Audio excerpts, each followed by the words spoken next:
Yes, I've had my mind blown this morning with all of the other presentations, and hopefully um, this part of my presentation, my brain works rather simply, but it's amazing to see what people are doing out there and how they're coming up with unique and novel solutions to the world's problems. And at Segura, we're doing our little bit in the kind of fashion supply chain, and we really start with garment manufacturers and move down through the tiers of the supply chain. So you'll have seen lots of companies out there that deal with supply chain mapping. At Segura, we feel we have a unique solution that goes beyond that and into deep levels of traceability through the tiers of supply chain. And I'll come on to that a bit more at the end, but first, just want to talk about some of the issues, the reasons why this is important. And if you're involved in supply chains at all, you'll have seen all of these kind of things. And this, I could have probably filled about 5 slides of organizations, non-governmental organizations, governments, and consumer groups that are essentially highlighting the issues faced by people and the planet, and putting pressure on not just retailers, but all businesses across the globe to clean up their acts and look after people and the planet better than we do at the moment. Fashion supply chain, if you look at that, there are 2.1 billion tons of emissions, depending on which report you read these days. Fashion's responsible, it's either the 2nd or 3rd worst emitter in the world of carbon. So massive issues in there. Reporting, TCFD reporting, that's the Task Force for Financial Climate Related Disclosures, was adopted in the UK on the 6th of April. It became mandatory for businesses over £500 million turnover to report on their emissions.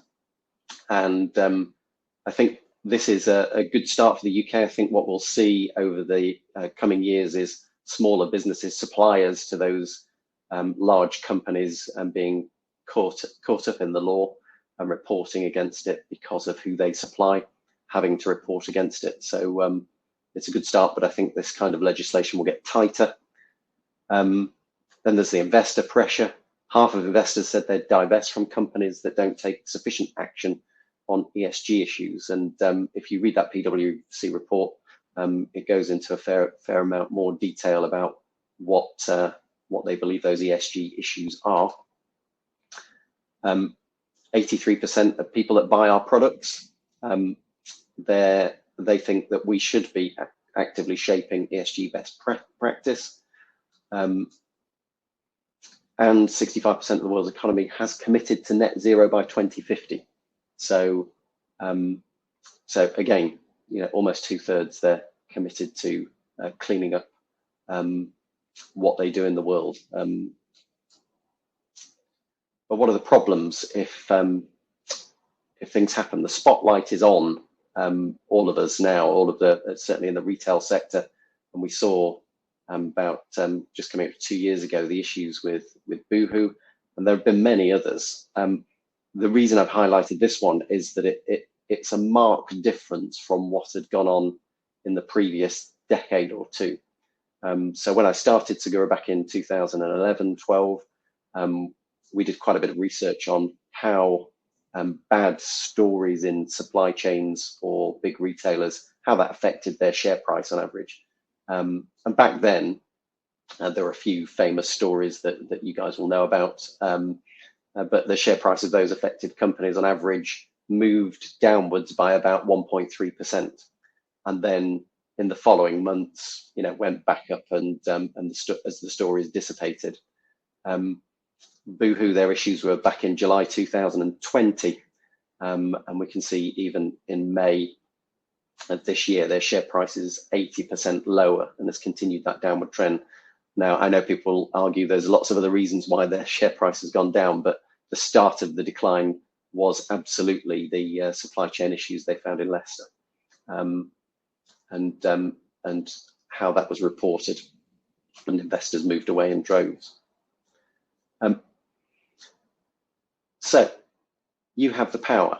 The reason this slide is in there is that I have conversations with the press on many occasions around those kind of stories, and they are looking for issues in supply chains on which they can report.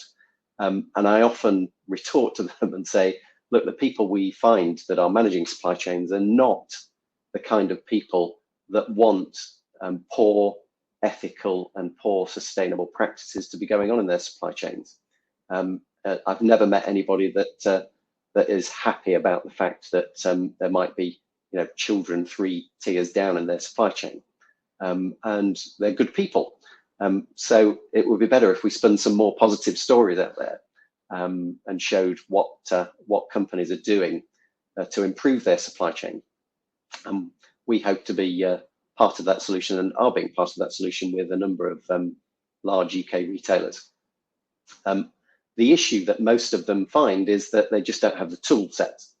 So most of the procurement teams, the sustainability teams, and the supply chain teams that we deal with are generally trying to manage their supply chains largely with, and I'm talking about beyond tier 1, on manual spreadsheets, manual processes, spreadsheets, and intranet sites. And they are very time consuming and very difficult to manage in that way.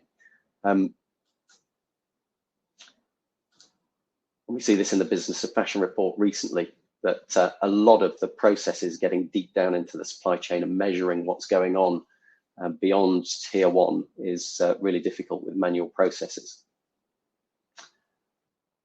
But if we're going to make a real change in the world, we do need to know who the suppliers are of our suppliers and right down the chain to raw materials.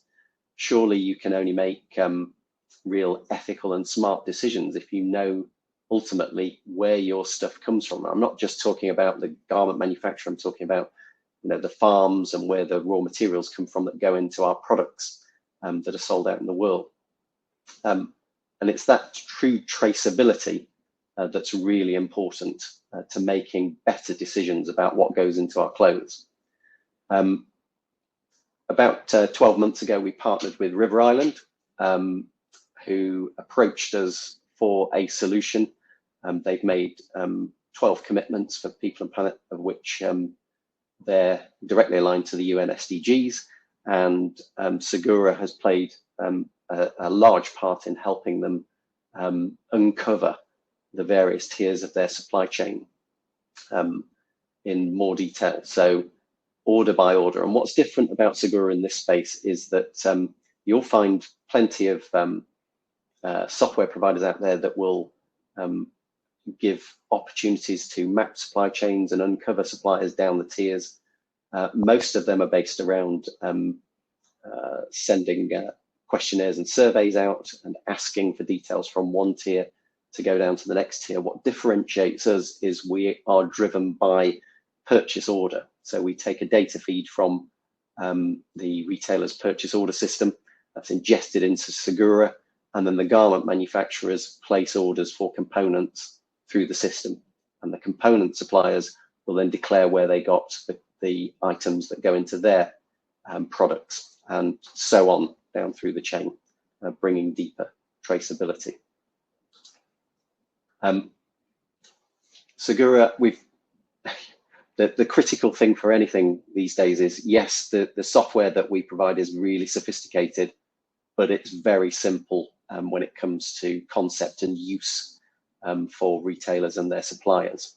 And we've come up with and optimized the way that we can deploy this software. So for large software companies, you may find timescales for deployments run into many months, if not years. For Segura, we're not. We are a solution we are a solution of software for a problem, but we're not usually an IT project, and we can sit discreetly outside of that. The only integration that we need is for an integration with the purchase order system of our client. Beyond that, the system takes care of itself through the chain. So you'll see on this slide, and I'm not going to go into massive detail because of time, but it will be shared afterwards, a three-phase deployment. Phase one being that we can map that tier one very quickly and start bringing in data for you from audits, start managing corrective action plans and doing that, and the system will automate a lot of that collection for you, meaning that you can deploy with us and within 2 weeks you're receiving actionable data, so very quickly. Just want to talk to you briefly about a few things that have come up in the last few months. So we're at Segura itself, obviously, as an order traceability system. So we're managing orders through the supply chain. And whilst we do that, we are able to leverage that position to be able to collect data on behalf of retailers for whatever it is they want to get more detail on. What we've done recently is created, and Danny and the team have created risk mapping. So we're taking data from numerous third-party sources, and what you can see there on the right-hand side of your screen is little flags, which are suppliers all around the globe for a particular retailer, and you can see the risk map on countries, and that's you're able to click and change what the overlay on there and where the risks lie. So you might want to see carbon emissions, you may wish to see human rights issues, and you can flick through those different views to see the risk that is going on in those areas. And then there are opportunities to amalgamate that data and combine risk for sources. And the data in the system is getting richer all the time. So we're using third-party sources. We're also using other sources within the retailer and other brands as well to be able to bring that all together.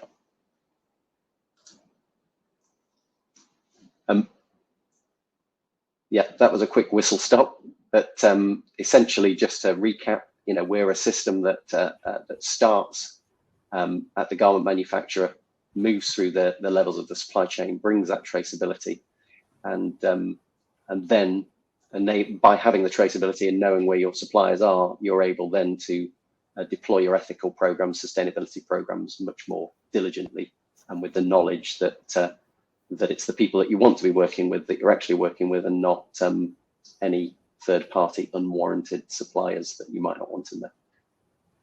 Thank you very much, Peter. In just a moment, we will bring the other participants in the panel. But before I do that, is it surprising that fashion retail is, or first of all, do you think that fashion retail is the most unsustainable part of retail and logistics? And would it be surprising if it is? I don't think it's number one, but it's very high up there. And part of the problem that we have in the fast fashion industry, and we looked at Thomas's presentation just before mine on shipping, and I'm sure the people here will know much more detail than I do, but the difference between air freight and shipping from a carbon footprint perspective is colossal. And what we're seeing a lot in fast fashion is things being shipped in or flown in from the Far East to meet very tight deadlines. So that doesn't help. There's wastage and emissions all across. And one of the things that I often say at this point, it's very different, the carbon footprint of an item made in Turkey shipped to the UK, where all the components come from Turkey too. That's very different from an item made in Turkey where all of the components come from China, India, Bangladesh, are shipped into Turkey and then shipped to the UK. And for most retailers and most brands, they don't know, they can't see that deep into their supply chain. So until we uncover that, we're not going to change. And TCFD that came in the report that companies that estimate 80% plus of emissions in fashion are in the deeper, darker depths of the supply chain that most retailers have no visibility of.